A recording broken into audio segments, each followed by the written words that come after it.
Welcome to the Antidote, where we're turning the tables on your media landscape. This is Greg McCarran. And this is Jeremy Roth Cushell. And we're not going to talk much about it, but I guess we would be remiss if we did not mention the death of Senator John McCain and the very just very unsettling, troubling to say the least, narratives that are out there and the media that are out there and social media just of the great heroic John McCain. And I noticed it's not just coming from like the usual suspects within like the two-party system and just the usual media, the usual liars in the so-called mainstream media. It's even coming from ostensibly candidates and political figures that are supposed to be outside of this kind of this neoliberal two-party consensus, and that being most, I think, exemplified in one Alexandra Ocasio-Cortez, the aspiring soon-to-be congresswoman from New York, who tweeted out this very just it was very trouble. It was very hard to very troubling, very I would say. Less than it doesn't do much to really get you excited about the prospects of someone like this being in Congress if she's already paying her respects to John McCain and portraying him as this great hero and example of what America is supposed to be. So I know you sent this my way, and I know you had similar sentiments when you saw this from her. And I was honestly, maybe I'm just naive, but I was expecting a little better out of her. It shows sort of where that's headed, and everybody understands you play a game in politics, but you don't have to play a game in politics. If you're against warmongering and if you're against the military-industrial complex as a way of driving an economy based on death and destruction, which she says that she is, Ocasio-Cortez, and which Bernie Sanders, to a much lesser extent, sort of implies that he is, even though he was known as the senator from Boeing or Lockheed, I forget when, in terms of some of the contracts that he delivered in relationship to Vermont. And so there's a sense that, no, you don't have to do politics where you just sort of praise the grand civility and great-hearted heroicness of someone like John McCain.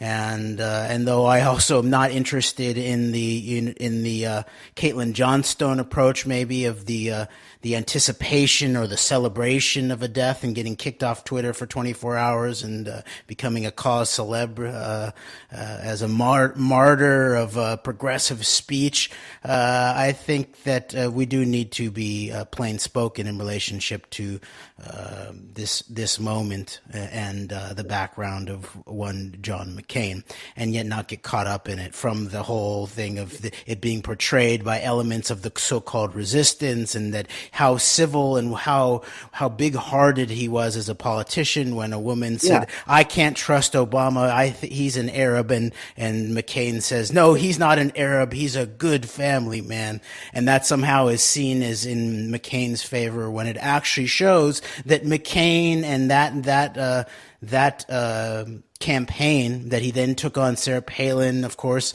Bannon and that whole cruise in the background in many ways, that was that led into the Trump campaign in many ways, and it was just an ongoing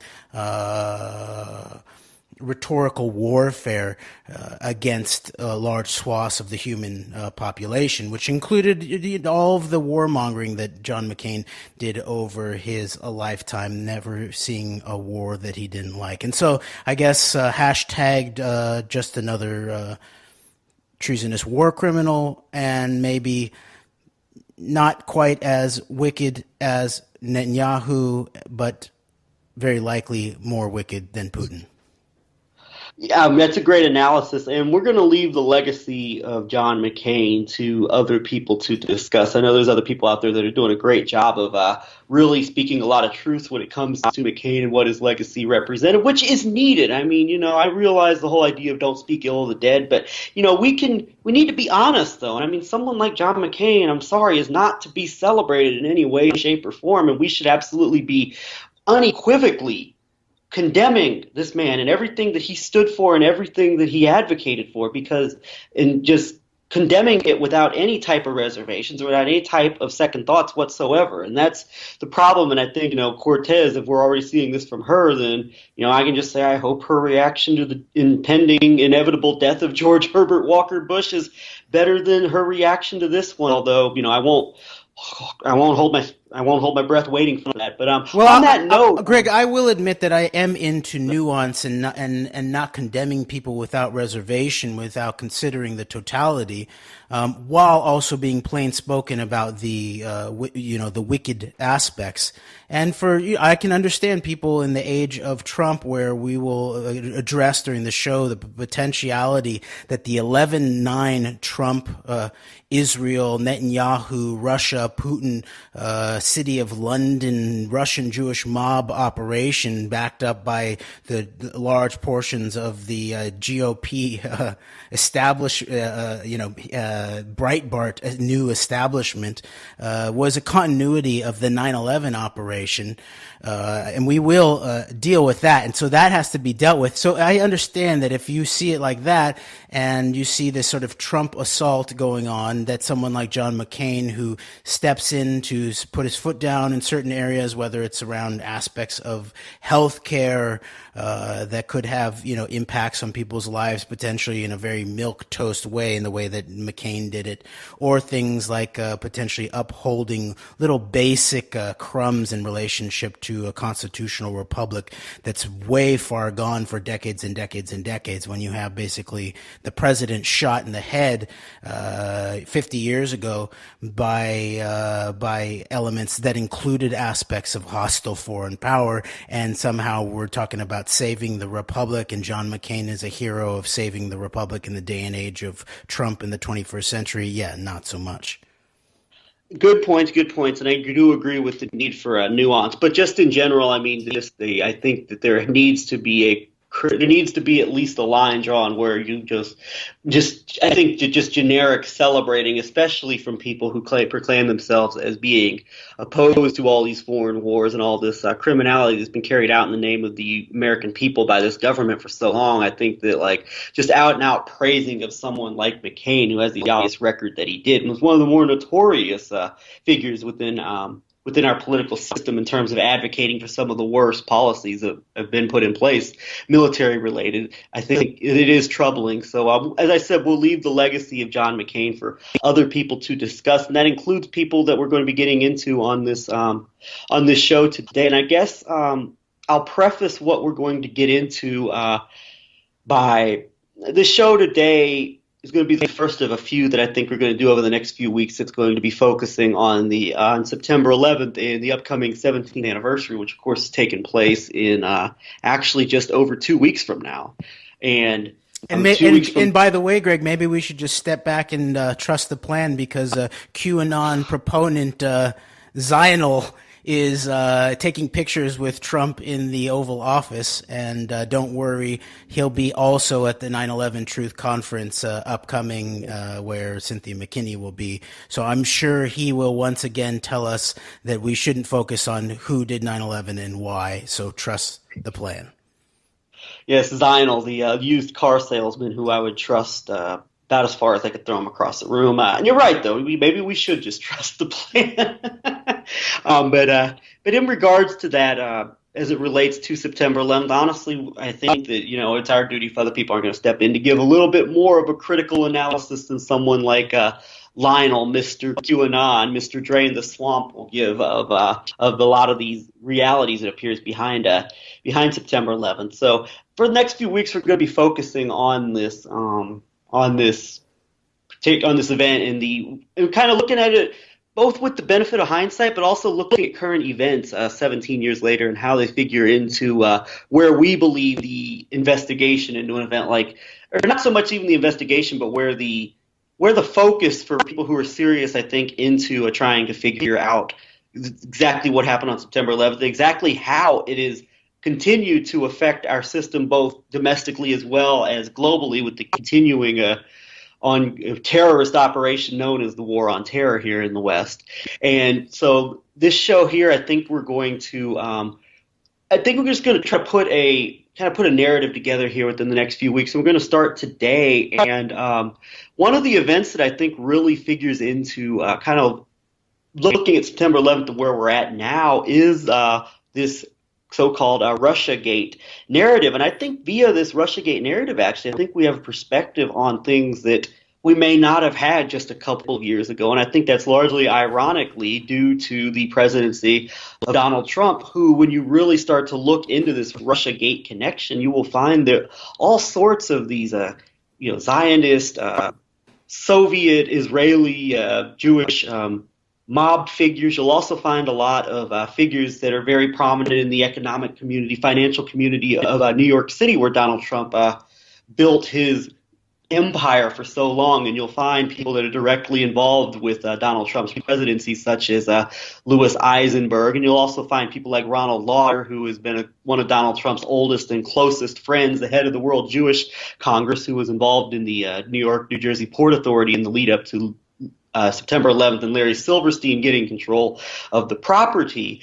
And I think you find some pieces begin to come together with regards to what appears to be not just the Alex Jones angle on 9/11, that it was all the Saudis and that it was Robert Mueller covering it up. When you actually look at the actual operation, what may or may not have happened, which led to the actual destruction of the World Trade Center towers, and who and what interest it was done on behalf of. And I think a look at someone like Donald Trump's background actually gives a pretty good, to a large extent, a pretty good idea of where this all leads, I think, and not just in the event of September 11th itself, but in current ongoing events right now in the age of Donald Trump. And I know you're going to talk about September 11th as it relates to the events of 11/9, as you call it, the significance of the 2016 election, and whether or not this was actually a continuation of the 9/11 operation. I know you've got some clips ready to play of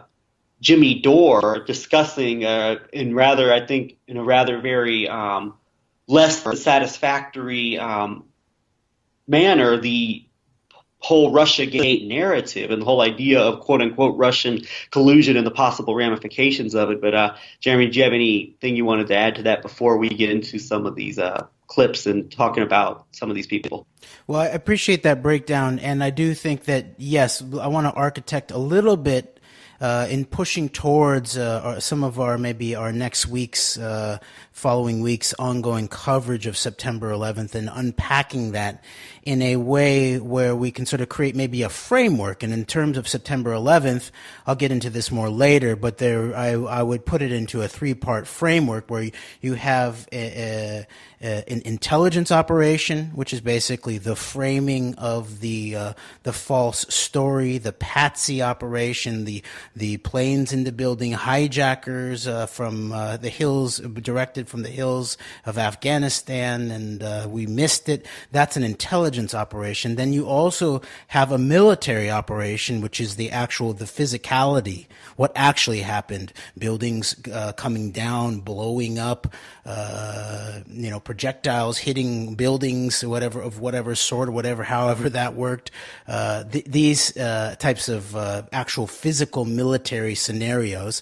And then additionally, you have a counterintelligence operation that I would say is ongoing, that can be seen in relationship to what you pointed out in terms of this Trump network and this ongoing Trump operation, and how tightly it is connected to some of the actual potential people involved in real estate around September 11th.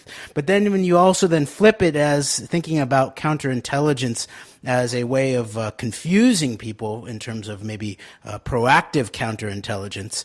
In many ways, I would say what we work to do here is actually defensive counterintelligence, open source on behalf of we the people worldwide, but also anchored here in the United States of America by using open source material and attempt to try to parse through the weaponized discourse that's continually heading our way to sort of either force us into dead ends or weaponized dialectics, these types of things. But you also have this forceful counterintelligence operation that's part of the ongoing cover-up of September 11th. 11th that pervades the entirety of the political spectrum. And then this last thing is that that this idea that Donald Trump was brought forth and proposed to, especially to this InfoWars crowd, especially the people who should have known better in relationship to seeing where Alex Jones has devolved on 9/11 towards what you mentioned, towards Saudis and Soros or whatever Alex Jones's actual take is now on 9/11. That Donald Trump was the guy who was going to tell us who knocked down the towers. And yet he has this tight relationship with the people who were involved in the 9/11 real estate deals, as you pointed out.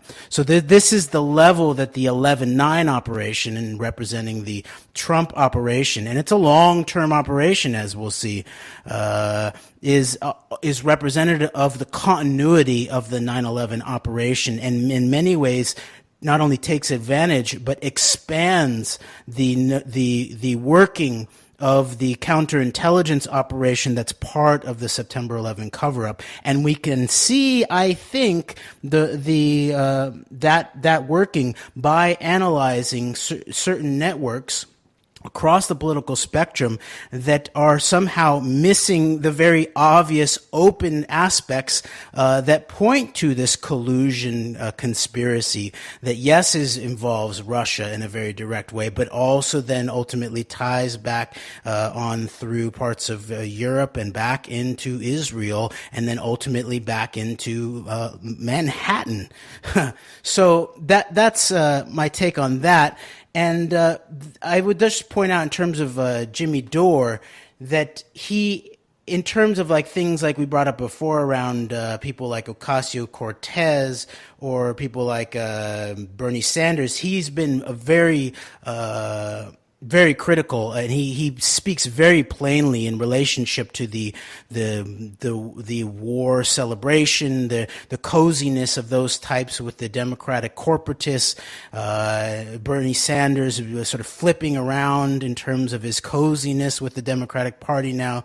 Ocasio-Cortez celebrating John McCain, all of this. So he's right on target around that, which makes it even more stunning in a way that he somehow is missing this open, and we'll point out later, he also is very critical of Israel, Netanyahu, and somehow he cannot take his audience to the place of actually analyzing the open source facts around what Russiagate, in its ongoing, unfolding fashion in the public sphere in relationship to courtrooms, actually is. So I'm going to play this clip. It's from maybe more than 6 months ago. It's Jimmy Dore on his show actually doing an analysis of an interview by Aaron Mate on the Real News Network of the author of the book Collusion, Luke Harding, and we actually responded to this very same interview in relationship to Caitlin Johnstone's take on it in a previous antidote that I believe was called "The Danger of Not Addressing Russiagate" or something like that. Is that right, Greg? I think that's the title. Very, very close to the actual title. Okay, so I'm going to play some of this clip here, and just to sort of draw out how this is operating, and then we'll delve a little more deeply into it. So here we go. That because that's also an assertion of the infamous Steele dossier, that there is a transactional relationship between Trump and the Kremlin, and that Putin has been cultivating Trump for several years now. But explain why you think that is, and why you think there's evidence of a transactional relationship. Well, I think you just have to kind of look at what's happened. We had Donald Trump's trip back in the kind of late Cold War period, and I talked to a whole number of sources for this book, some in Moscow, some in London, some in Washington, some defectors. I met with Chris Steele, the author of the dossier, as well. He met with Chris Steele, the author of the dossier, which sounds impressive until you realize Chris Steele didn't fucking meet with anybody who he talked to write the dossier. And he paid people to tell him stories. And that's all the dossier was. That's literally what it was. A guy, Chris, he had money to throw around. He called people he knew 15 years earlier in Russia. He doesn't even speak Russian. He calls them, says, I got some money if you have some stories on Trump. They're like, oh, we got stories. You got money? We got stories. So he says, I talked to Chris Steele, who didn't meet with anybody. All right, here we go. Did you want to say? No. I mean, that's a pretty disingenuous way to actually talk about it.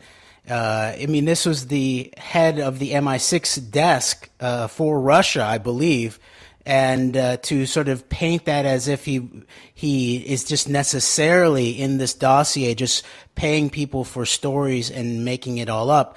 Maybe that's the case. You actually read it, and the dossier, go read back through it. It looks like exactly what it's said to be, a raw intelligence document.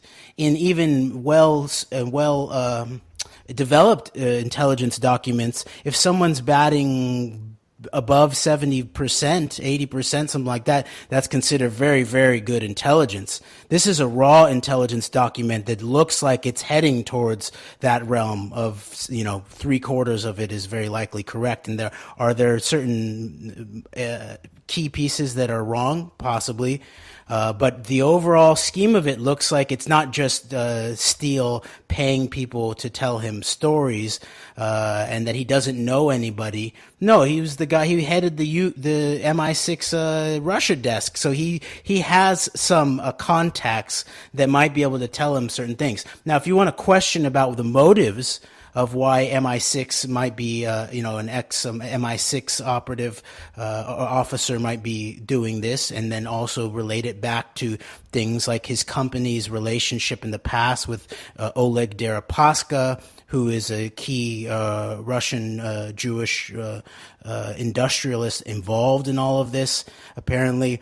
Or if you want to connect it to Paul Singer and the Republican origins of paying for the dossier, or then how it then connected to the Clinton the campaign, and then they took over the dossier payments, then that's another thing. But then to just sort of dismiss it out of hand as this is a guy who doesn't speak Russian and doesn't have he didn't actually talk to anybody, I don't know about that. I think people should go actually read the Jane Mayer article that did a deeper dive into Steele's background.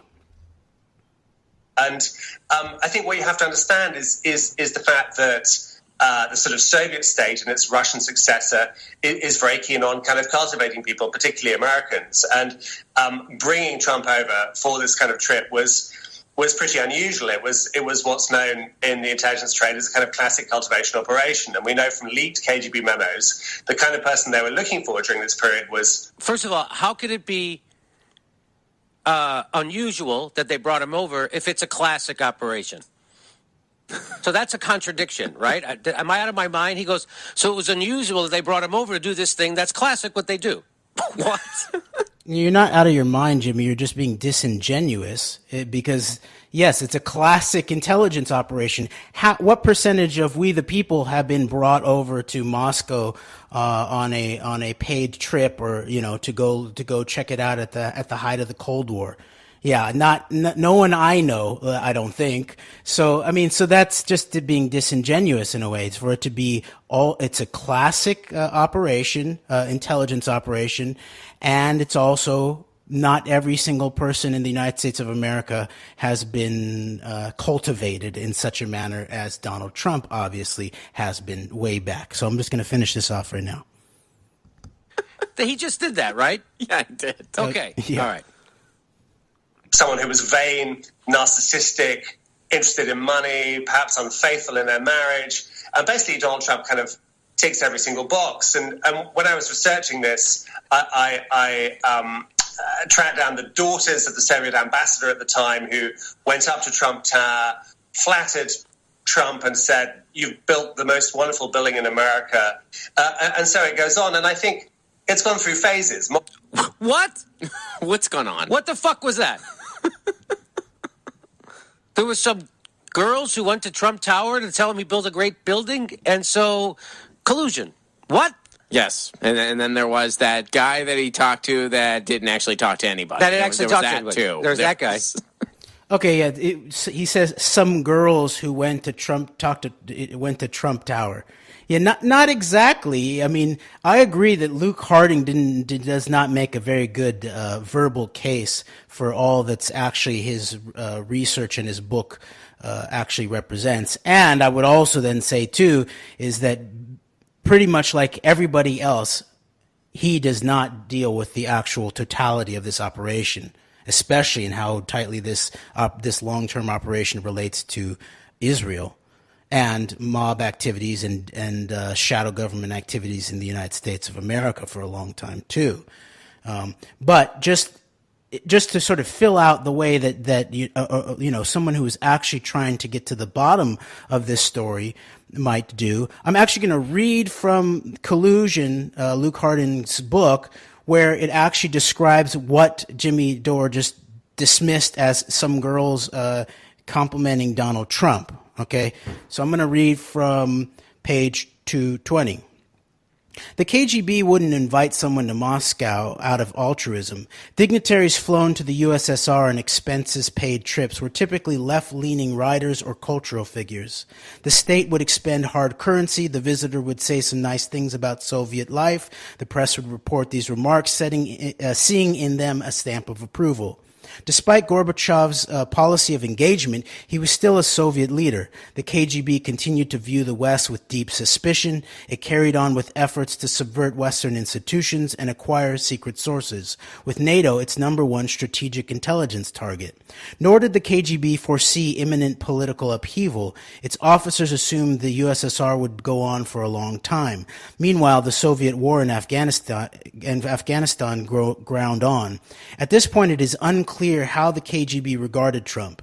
To become a full KGB agent, a foreigner had to agree to two things. A, quote, agent in a Russian or British context was a secret intelligence source. One was, quote, conspiratorial collaboration, unquote. The other was willingness to take KGB instruction. According to Andrew and Gordievsky's book, Comrade Kryotchkov's Instructions, targets who failed to meet these criteria were classified as, quote, confidential contacts, unquote. The Russian word was doveritelnaya shvyaz. The aspiration was to turn trusted contacts into full-blown agents, an upper rung of the ladder.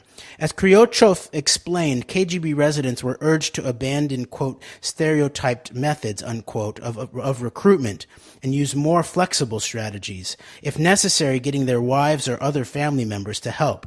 As Trump tells it, the idea for his first trip to Moscow came after he found himself seated next to the Soviet ambassador Yuri Dubinin. This was in autumn 1986. The event was a luncheon held by Leonard Lauder, the businessman son of Estee Lauder. Dubinin's daughter Natalia, quote, had read about Trump Tower. I believe and knew Leonard all is about the it. brother of Ronald Lauder, the head of the World Jewish Congress, who's one of Trump's oldest and closest friends. So. Yes, and I think we covered some of this also in the when we covered the real Trump dossier and Trump is the Swamp, that show. I think we covered this aspect of it. And so isn't that interesting? This is also a piece that had been covered earlier by Jimmy Dore about this trip to Moscow. And yet here we see Lauder is the one who held the luncheon where then Trump sat next to the Soviet ambassador Yuri Dubinin. And so this is this then, of course, ties right back into the September 11th networks. This is very interesting material on the background of the specific networks who brought Trump into this fold, I would say. So, yeah, go ahead. Dubinin's daughter Natalia, quote, had read about Trump Tower and knew all about it, unquote, Trump said in his 1987 bestseller, The Art of the Deal. Trump continued, quote, one thing led to another, and now I'm talking about building a large luxury hotel across the street from the Kremlin in partnership with the Soviet government, unquote.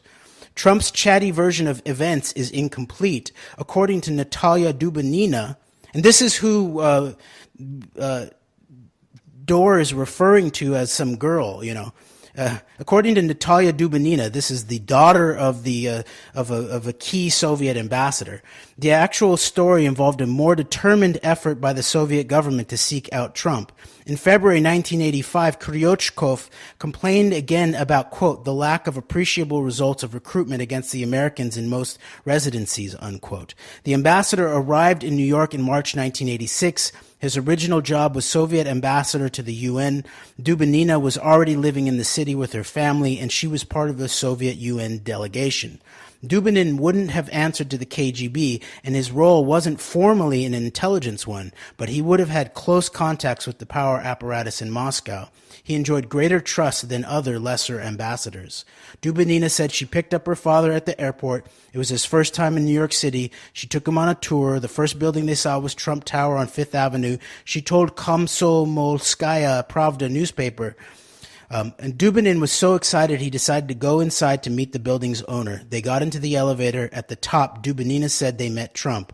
The ambassador, quote, fluent in English and a brilliant master of negotiations, unquote, charmed the busy Trump, telling him, quote, the first thing I saw in the city is your tower, unquote.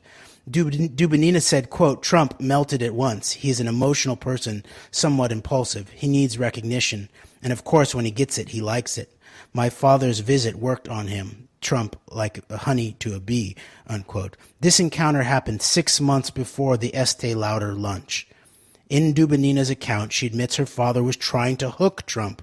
The man from Moscow wasn't a wide-eyed rube, but a veteran diplomat who served in France and Spain and translated for Nikita Khrushchev when he met with Charles de Gaulle at the Élysée Palace in Paris. He had seen plenty of impressive buildings. Weeks after his first Trump meeting, Dubinin was named Soviet ambassador to Washington. And then last one here.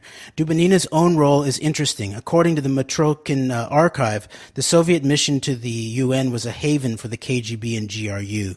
Many of the 300 Soviet nationals employed at the UN Secretariat were Soviet intelligence officers working undercover, including as personal assistants to secretary generals. The Soviet UN delegation had greater success in finding agents and gaining political intelligence than the KGB's New York residency. So I just want to point out that there's part of the problem here is the way that the so-called Russiagate reality is being put forth, including by people like Dorr, but this entire network that is in many ways a horseshoe. There's two sides of the horseshoe, I would say. There's one side of the horseshoe represents the connection between this aspects of what we call the alt-left, whether it's this sort of Real News Network crew or Caitlin Johnstone or Jimmy Dore or the Martins or Max Blumenthal. And then the other side then connects into the sort of pro-Trump part that sort of can see no Russiagate evil, that includes InfoWars, the whole Breitbart scenario, alt-right, alt-light, all of that. And then on the other side of the horseshoe, let's say, would be these resistance people who can only see Russia and who will celebrate John McCain as a great statesman because he's against Trump, a great man, a great warrior of peace, just because he's against Trump. And somehow they will not connect the entire story here, which is very much about Israel also, and also about the U.S. And so I'll just introduce a framework to understand this. There's, again, a three-part framework to understanding, quote-unquote, Russiagate. One is the influence operations, long-term influence operations in terms of the cultivation of these specific individuals who are at the highest levels of this campaign in the U.S. government, including people like Trump, Manafort, people like Cohen. I mean, this is go read the dossier again and see some of these names. Then there's this idea about the consciousness operations, psychological warfare, information warfare, con ops, as I might term it, coming out of Israel. And this is very, whereas the sort of influence operations seem to have an anchor in Russia over the long term, and not just, because I think also we could also tie some threads also to Israel. But in large part, in terms of Russiagate, these influence operations tie directly to Russia. The second part, this mass consciousness operations, mass con ops, tie very much into some of these Israeli networks, especially through people like Bannon and Breitbart, and then looking at Cambridge Analytica and things like Psy Group, Joel Zamel's group. Yes. Inspiration is another Israeli group that was involved in these kind of social media psyops. So that's another part of this. This is being run through Facebook. A reminder again, Facebook was early on funded at a key moment when it sank in the market, as we pointed out, by Russian Gazprom money through Yuri Milner.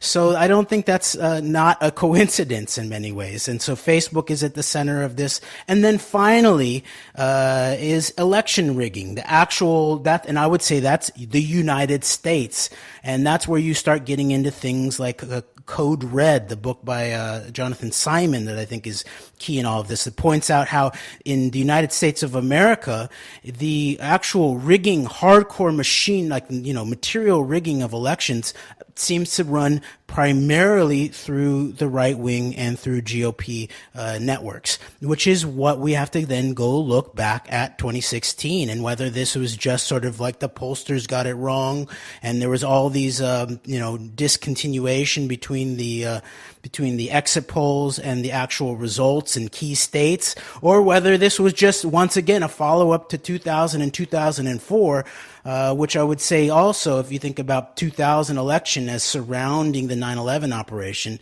and not that it wouldn't have happened with Gore and Lieberman necessarily, but that yes, you really wanted Cheney and the hardcore right-wing neocons at the helm for your 9/11 operation. So I would just say we need to look at this actual context here in a three-part manner. And so, yes, if you're talking about election rigging, then we're talking about a very domestic thing. And I would say that's the military part of the operation. But if we're talking about things like influence operations, as Jimmy Dore is sort of just going blind on here in terms of Trump being cultivated as a long-term person of interest and target of Russian intelligence over decades, then you're talking about something like counterintelligence. And then finally, if you're talking about Breitbart and Cambridge Analytica and the SCL group and all of that psychometric warfare that's still being unpacked, then you're talking about intelligence operations. So I just think that we need to sort of flesh out and have a conceptual framework to understand all the parts of what we're looking at, and just termed Russiagate and messing with the election. Yeah, great breakdown there. And, you broke down just what was actually being dismissed by Jimmy Dore. Jimmy Dore has gone on to dismiss anything related to Michael Cohen or Paul Manafort. And particularly Michael Cohen is just all being about payments to adult film stars and Playboy cover girls, when I think that obviously, Michael Cohen and Paul Manafort are both like up to their necks involved in all of these networks that you've been breaking down that Trump has been with basically his entire adult life, and that it's just extremely disingenuous to someone like Jimmy Dore, who I do not believe for 1 second is a stupid man or somebody who is incapable of understanding the significance of these connections. And so, then it continues on, the Soviet kind of network with these Soviet, Russian, Israeli networks with these very close tie-ins into the very elite financial communities in places like Manhattan, continued on with the Tafika Reefs and the Felix Saders doing business out of Trump Tower and Trump Soho and Manhattan property in the mid-2000s. So this has been ongoing, and this is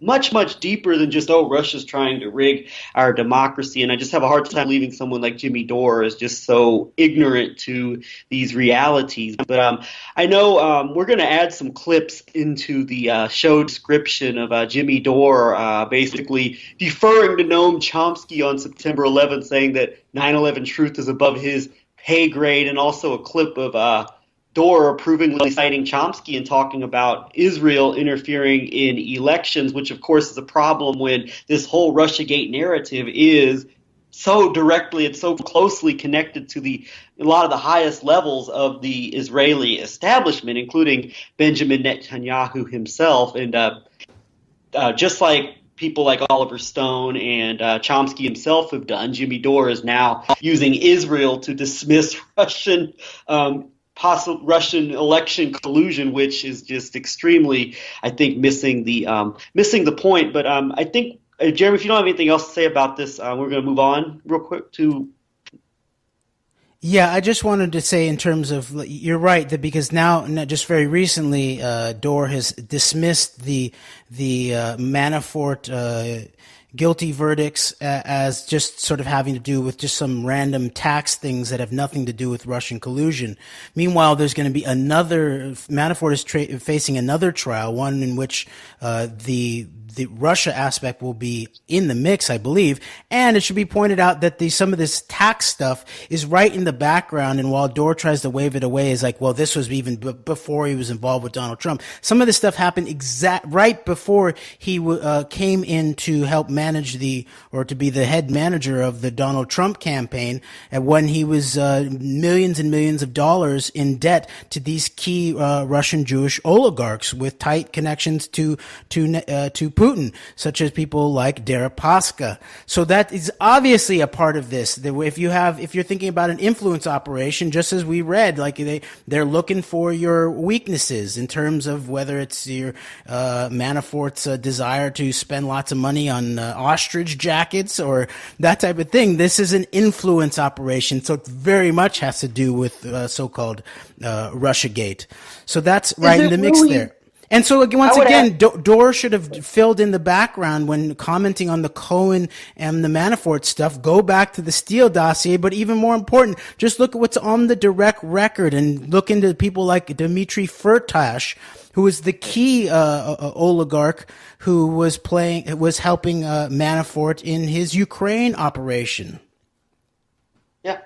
And, I would just real quick, I would just ask people that are, that kind of see this whole thing as they understand the evils of, the U.S. deep state, so to speak, and say the Clinton types. Are these influence operations really any different than the ones that were done to basically compromise Bill Clinton and all of his friends and buddies in Arkansas? I mean, in their various vices. I mean, I don't really think it's that much different.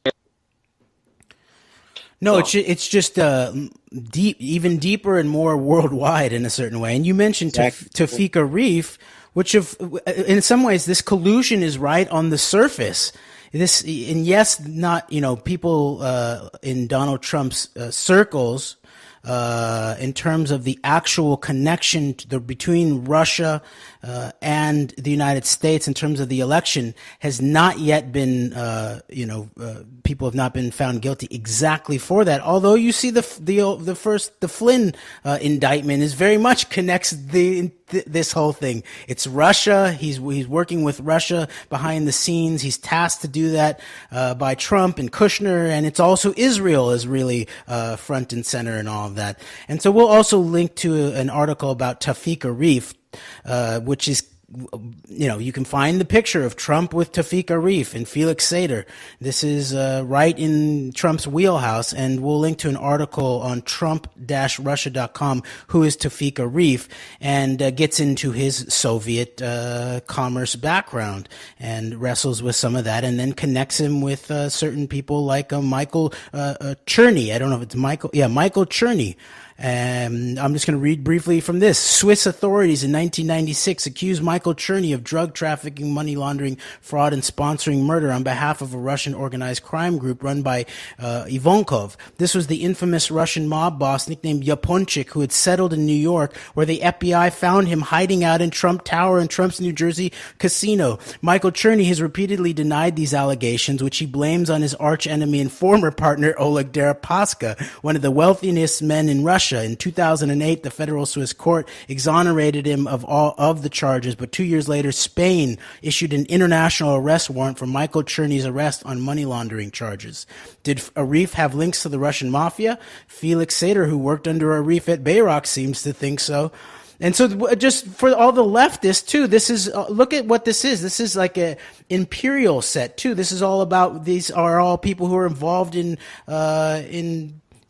metals and mining, and they're involved all throughout Asia and even some of them into Africa. So this is a looting operation too that the left, the sort of the anti-imperialist left, should really dig into.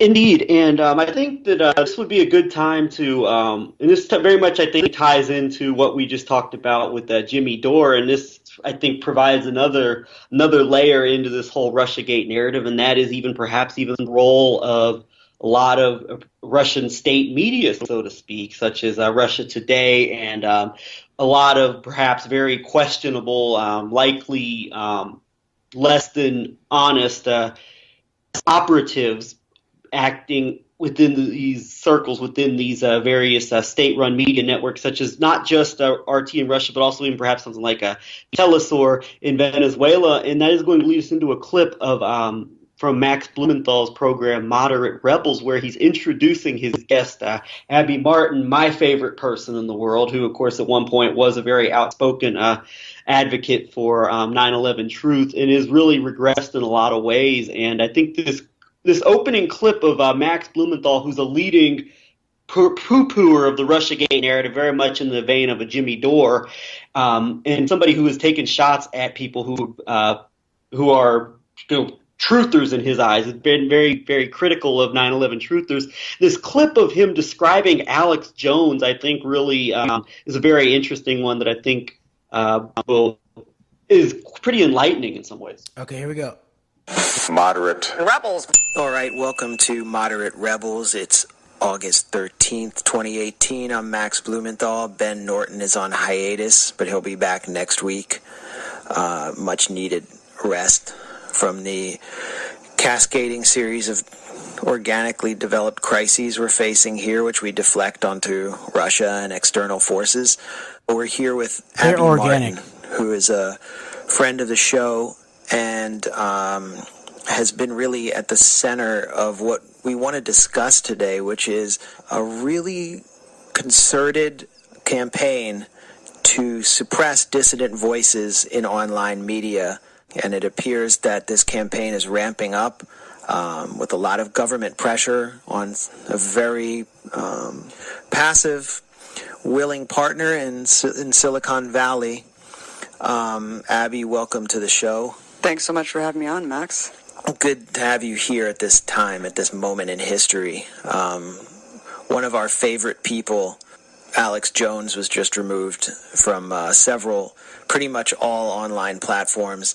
It's actually not one of our favorite people. He's someone that you've been hammering for years, along with your brother, Robbie Martin, who does a really good job of exposing how Alex Jones took a lot of kind of skepticism around 9/11, like legitimate skepticism, where people were asking questions about the anthrax attacks, about the Saudi role, about blowback, and kind of moving people towards the right. And actually, there you go.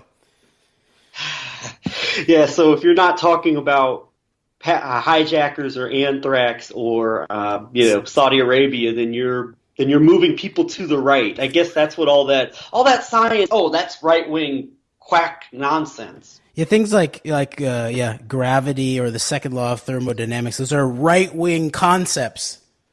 Right, and this is troubling because I'll send some links of Bloom. We could do a whole show on this topic, to be honest. Of course, we don't have time to, but I'll send some links. I'll send the link to the article I wrote that got me banned from the 9/11 blogger website a couple of years ago. Max Blumenthal finds Abby Martin not guilty of 9/11 truth, and just Blumenthal's history of not only with 9/11 but with a lot of issues, particularly related to Palestine and Palestine Solidarity Movement, BDS movement, playing the role of like this policeman of discourse and trying to steer people away from getting too close to a lot of hard truths, I think, about the power of Zionism and Jewish power in general, not just in Israel, but here in the United States and globally in general. And so what I saw from this is this another layer, because these are two of the leading poo-pooing of the whole Russia collusion narrative. Is they're right there in the vein of Jimmy Dore as being among the most outspoken that are opposed to this. But in talking about the censorship of the Empire Files, Abby's program on Telesur, which for the most part is a very, very well done documentary TV series. She's done a lot of great work on that show, notwithstanding some of my personal issues with some of the backtracking I think she's done on important issues. In discussing this and related to sanctions and economic and inability of money to come in from Venezuela, which has led to the inability to continue to make new episodes of this program, you brought up an important point when you were talking on False Flag Weekly News with Kevin Barrett about this, and that is that the influence of the state media in terms of Abby Martin and these people like Max Blumenthal that have really come around her in recent years, first at Russia Today and then at Telesur. And I pointed out to you when we were talking that it was RT that put Abby kind of on the map to a bigger community than just like the kind of the 9/11 circles that she was running in, although Abby won't admit it now. Her and Alex Jones were actually very much, they did work together at one point on a lot of things. And but it was RT that put her Occupy Oakland work on the map. And then, she was brought on first as, I think, a contributor, and she got her own program on RT. And then you start to see these Max Blumenthals. And also, in addition to, I think, having a negative effect on her ability to really discuss a lot of deep truths, I think it also moved her into this dialectic of this Marxist Bolshevik worldview, which I think is just the other side of the dialectic to this kind of this Zionist, nationalist, capitalist, right wing. Yeah, exactly. And I think in the process of that this has kind of been a 2 or 3-fold operation, and you describe it as the carrot and the stick, moving someone like her away from a lot of these more controversial, I think, harder or real deep truths, such as the events such as September 11th and the actual extent of the operation, and also moving into this more of for all Abby's flaws when she was in this Alex Jones InfoWars We Are Change spear, I think she had more of an understanding of just the falseness of this of this system in general and a lot of the false systems that are out there, but now has moved so hardcore into this leftist direction. And we've described this as possibly being part of perhaps a Soviet, to an extent, splinter operation, which is just designed to control a lot of the more harder elements as far as like the right wing and left wing movements in this country are concerned. But I just see this as being a threefold operation. You can see someone like Max Blumenthal, his history of ridiculing 9/11 truthers, being at the forefront of an operation to move people like Abby Martin away. And I would also compare and contrast her with Caitlin Johnstone, who very much is also another leading figure in this whole poo-pooing of Russiagate. And much like how, Max Blumenthal is very overtly, and other people, maybe answer coalition types that are really into the Bolshevik side of the dialectic, have steered Abby, have really come around her. Now you've also have a Caitlin Johnstone, less overtly, more maybe covertly. It's people like Mike Cernovich and Jack Posobiec, who are very much pushing the same narrative on Russiagate from a right-wing perspective, have really become insulated themselves into Caitlin Johnstone's inner circle, so to speak. So I pointed that out as well. But I think this is important as a means of showing just how it's the same people that come around on Russiagate and the harder truths about September 11th, and just where all of these people fall short is that you get even someone like an Abby Martin, who was outspoken at one point about I think a lot of the deeper aspects of September 11th, is now just completely gone backwards on that, and is also to the point to where she can't see, or perhaps intentionally or unintentionally, is not able to see a bigger picture at play with something like Russiagate and the actual ramifications of it. Yes, and I do think it's key to look at that idea of the state sponsorship. You can have the problem of corporate sponsorship, but you can also have the problem of state sponsorship potentially. And I would repeat what I said on False Flag Weekly News, is that I do think that Abby Martin does some of the most important left journalism out there, especially in relationship to going on the ground and getting stories out of places like Palestine, Venezuela, for example, where very few other people are actually getting audio, visual I would even add documentation. Houston, Texas, after the hurricanes last year, and getting some of the stories of the people on the ground there that are just being stereotyped as looters and criminals. So that's all great work, and I commend most of the work she does to this day. So yeah, and at the same time as she then gets taken into state media like RT, for example, and now we know some of the deeper background behind RT and the issues of 9/11 being basically the red line on RT, the Israeli satellites and all of that. And then I think there's also this aspect of being dependent in a certain way, whether it's being dependent on Telesur or being dependent on certain social, professional networks in terms of what it means to be, quote, legitimate in Max Blumenthal's, creating the red line about what's legitimate questioning about September 11th. And you're only also allowed to question. You're not actually allowed to do a productive analysis that makes assertions based on open source facts and things like physical observations. No, you're only allowed to ask questions about things like Saudi hijackers, blowback, anthrax in some nebulous way. But meanwhile, there's actually, let's actually sort of go down that route. It's interesting he didn't include Israel, even in relationship to things like blowback or even in relationship to things like hijackers. And so there's an article that put out by Wayne Madsen that was then leaked via WikiLeaks in their big Stratfor We've got dump. a few minutes left, so anyway, go ahead. So this is Mossad ran 9/11 Arab, quote, hijacker, unquote, terrorist operation. And this was just sent into Stratfor by a guy, and then it got leaked by WikiLeaks in their dump of the Stratfor documents by Wayne Madsen. British intelligence reported in February 2002 that the Israeli Mossad ran the Arab hijacker cells that were later blamed by the U.S. government's 9/11 Commission for carrying out the aerial attacks on the World Trade Center and Pentagon. Wayne Madsen report has received details of the British intelligence report, which was suppressed by the government of then Prime Minister Tony Blair. A Mossad unit consisting of 6 Egyptian and Yemeni-born Jews infiltrated, quote, al-Qaeda, unquote, cells in Hamburg, the Atta Mamun Darkanzali cell, South Florida, and Sharjah in the United Arab Emirates in the months before 9/11. The Mossad not only infiltrated cells, but began to run them and give them specific orders that would eventually culminate in their being on board 4 regularly scheduled flights originating in Boston, Washington, Dulles, and Newark, New Jersey on 9/11. The Mossad infiltration team comprised 6 Israelis, comprising 2 cells of 3 agents who all received special training at a Mossad base in the Negev desert in their future control and handling of the, quote, unquote, al-Qaeda cells. One Mossad cell traveled to Amsterdam, where they submitted to the operational control of the Mossad's Europe station, which operates from the El Al complex at Schiphol International Airport. The 3-man Mossad unit then traveled to Hamburg, where it made contact with Mohammed Atta, who believed they were sent by Osama bin Laden. In fact, they were sent by Ephraim Halevi, the chief of Mossad. And by the way, the key friend of one James Jesus Angleton at the core of the Kennedy assassination, too, apparently. And then the last couple paragraphs, and then we'll end up.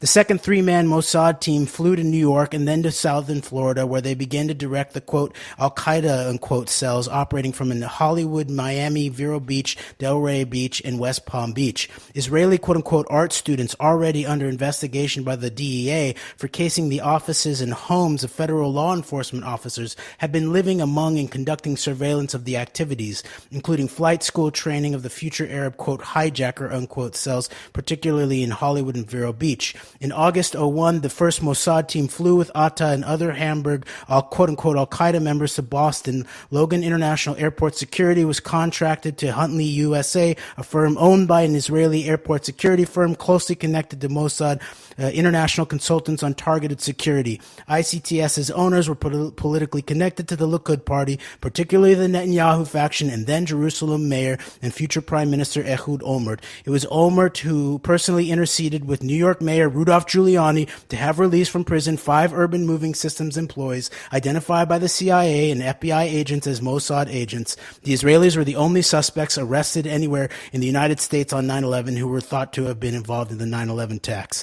So until next week, thanks Donald Trump for pointing out all of the Muslims celebrating 9/11. We out. Thank you. Until next time. Goodbye.